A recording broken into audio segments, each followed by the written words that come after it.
ನಿನ್ನ ತಡೆದವ ನಾನು. ಏನು ಅರ್ಥ ಮಾಡಿಕೊಂಡೆ? ಅರ್ಥ ಮಾಡಿಕೊಂಡದ್ದು ಬೇರೆ ಏನೂ ಅಲ್ಲ. ರಾತ್ರಿಯ ಕಾಲಕ್ಕೆ ಓರ್ವಳ ಹೆಣ್ಣು ತಿರುಗುತ್ತಾಳೆ, ಅವಳ ಕೆಲಸ ಎಂತದ್ದು, ಅವಳು ಓರ್ವಳ ವ್ಯವಿಚಾರಿಣಿ ಎನ್ನುವುದನ್ನು ಅರ್ಥ ಮಾಡಿಕೊಂಡವನಿದ್ದೇನೆ. ಹಾಗಾಗಿ ಹೆಚ್ಚಿಗೆ ಮಾತಾಡುವುದಿಲ್ಲ. ತನ್ನ ಸುಖವನ್ನು ಕೊಟ್ಟು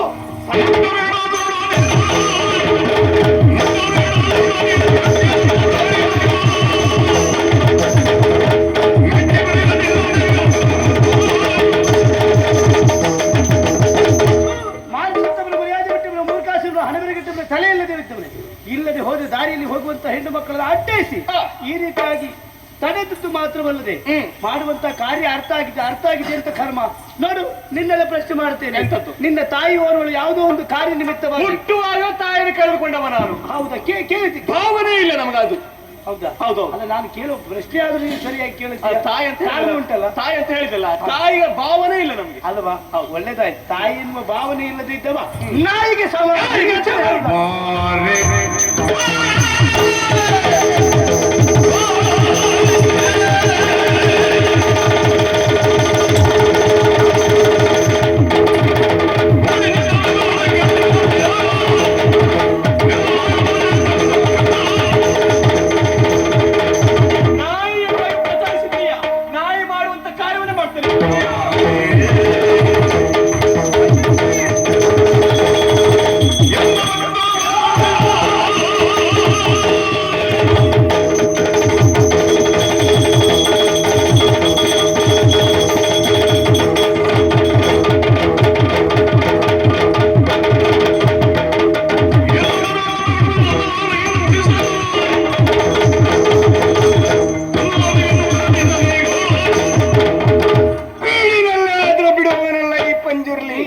ಸಾನ್ನಿಧ್ಯದಲ್ಲಿ ಅಪಚಾರ ಶಕ್ತಿ ಅಂತ ಆದ್ರೆ ಬಂತು.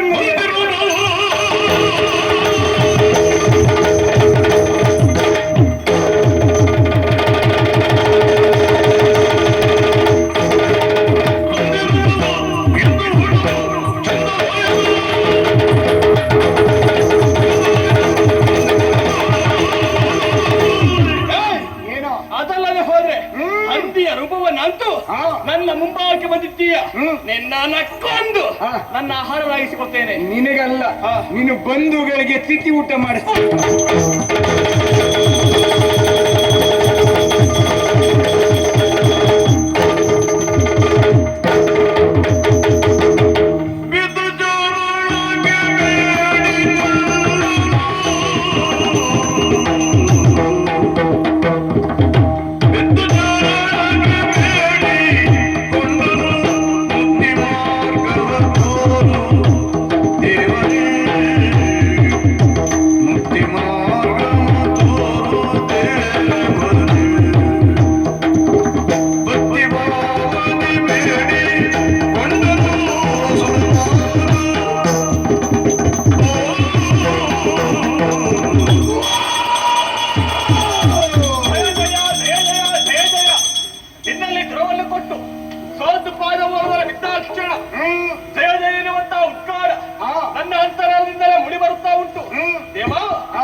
ಪ್ರಪಂಚದಲ್ಲಿ ಬಾಳಿ ಬದುಕಬೇಕೆನ್ನುವ ಹಾಗೆ ಆಸೆ ನನ್ನ ಪಾಲಿಗಿಲ್ಲ.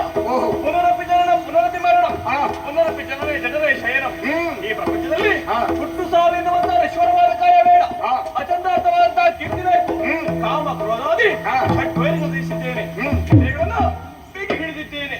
ಮೋಕ್ಷದ ಹಾಜರು ನಾನಿದ್ದವ ಮೋಕ್ಷವನ್ನು ಕರುಣಿಸಬೇಕು.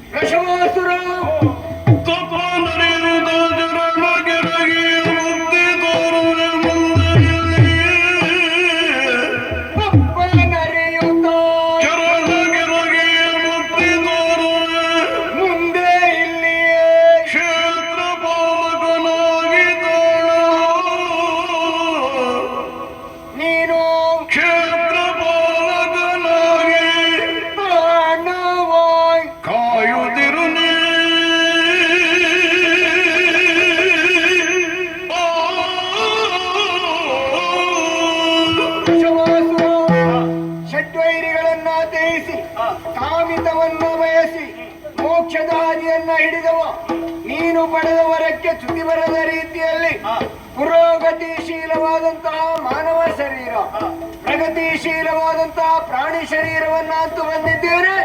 ಮುಂದೆ ಕ್ಷೇತ್ರ ಪಾಲಕರಾಗಿ ಈ ತಾಣದಲ್ಲಿಯೇ ನೀನು ನಿನ್ನಲ್ಲಿ ದುರವನ್ನು ಪಡಬೇಕು ಅಂತ ಆದ್ರೆ ಮನಸ್ಸನ್ನು ಮೂಡಿ ಬರಬೇಕಂತೆ. ನಿನ್ನ ಭಕ್ತನಾದವ ನಾನು ಮತ್ತೆ ದೇವರಲ್ಲಿ ದೊರಪಡುವುದಕ್ಕೆ ಮನಸ್ಸು ಬರುವುದು ಹೇಗಯ್ಯ?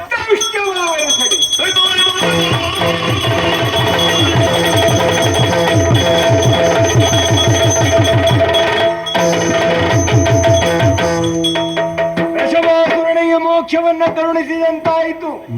ದೈವವೇ ಇಲ್ಲವೆಂದು ಕಡೆಗಣಿಸಿದಂತಹ ಶಾಂಭವಿಗೆ ಪೃಥ್ವಿಯಲ್ಲಿ ದೈವ ಇದೆ ಎನ್ನುವುದನ್ನು ಕಾಣಿಸಿಕೊಡಬೇಕಾದದ್ದು ಪಂಜುರ್ಲಿಯನ್ನು.